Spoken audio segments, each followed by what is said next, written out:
I needed a note from the hospital, and my mother-in-law, Susan, worked at the front desk. It was summer, and there were not many people. I called her and told her about the request. Susan said there was no problem, and I could come and pick up the certificate. On the way there, I was a little nervous. I wasn't entirely sure why I felt that way. Maybe it was the thought of seeing Susan in her element at work, or maybe it was the usual anxiety associated with paperwork and formalities. Whatever the case, I tried to calm myself as I approached the hospital. Upon reaching the hospital, I found the receptionist and waited for her. Soon I saw her walking down the hallway, her white coat barely covering her knees and her high-heeled shoes clicking on the floor. She looked spectacular for a woman of about 45. Her hair was neatly styled and her makeup was flawless, giving her confidence and poise. As she approached, I greeted her and she smiled. She told me I would have to wait a few minutes and went back to work. I took a seat on the bench, watching her every movement. She walked back and forth, her slender legs moving gracefully. Her presence was alluring, and I couldn't look away. After a while, Susan looked up at me and smiled. "Why don't we have lunch together?" she suggested.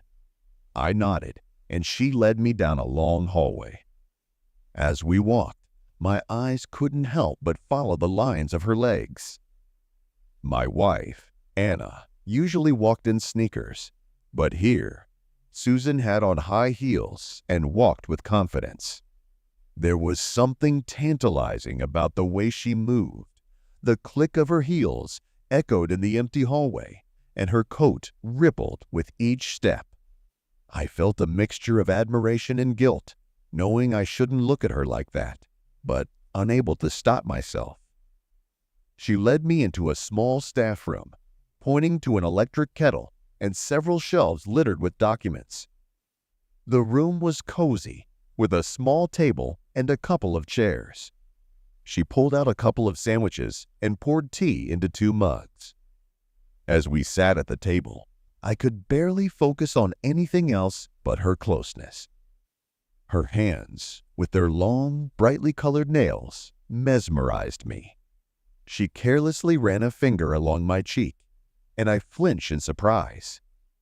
The touch was unexpected, and it sent a wave of fear and arousal through me. I wasn't sure what she meant, but the gesture was memorable. Susan handed me a sandwich, and although I tried to eat, I struggled to swallow.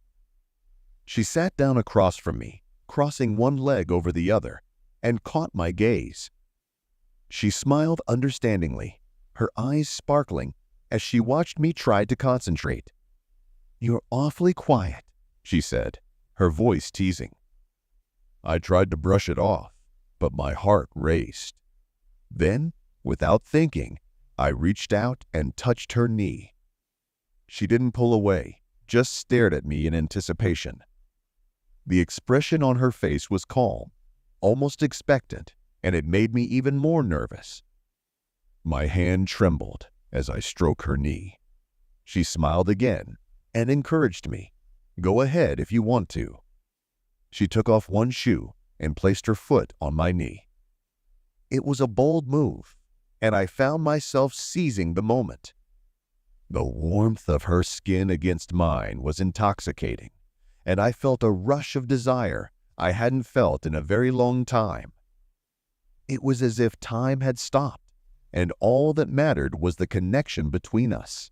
Suddenly I pulled away and moved toward the door, but Susan calmly stood up and bolted it shut. She threw a defiant look at me, and things escalated quickly. It was a real rush, and the excitement of being caught added to the tension. We both knew what we were risking, and yet neither of us hesitated. The room seemed smaller, and the air seemed thick with tension. I could hear my own breathing, heavy and ragged as we gave into the moment. The fear that someone would knock on the door only heightened the sensations, making every touch and every movement more urgent. When we were done, Susan took her time fixing her makeup in front of the mirror. She looked stunning, and there was no hint of what had just happened on her reflection. She smiled at me as if nothing had happened. "Let's go," she said, and I followed her into the waiting room. Back we walked in silence, but there was an unspoken understanding between us. I watched her work, already missing the feel of her skin soft and smooth, unlike my wife's. Strange how a simple difference in grooming could be so noticeable. My wife, Anna, was younger, but Susan seemed to take much better care of herself. Her skin was flawless, her hair was perfectly styled, and her demeanor was confident and self-sufficient. Eventually, I stood up and thanked Susan for her help. She gave me a small, knowing smile, and for a moment, I wondered if it would ever happen again. But then she went back to her work, and I realized it was over, at least for the moment. Later, I presented the certificate to my wife, and she complimented me on my diligence. "Did your mom help you?" she asked, and I nodded. Of course, I couldn't have done it without her. The words sounded heavy. Embedded in them was a secret that only Susan and I knew. I couldn't shake off the guilt and worry, the memories of what had happened still echoing in my head long after I left the hospital.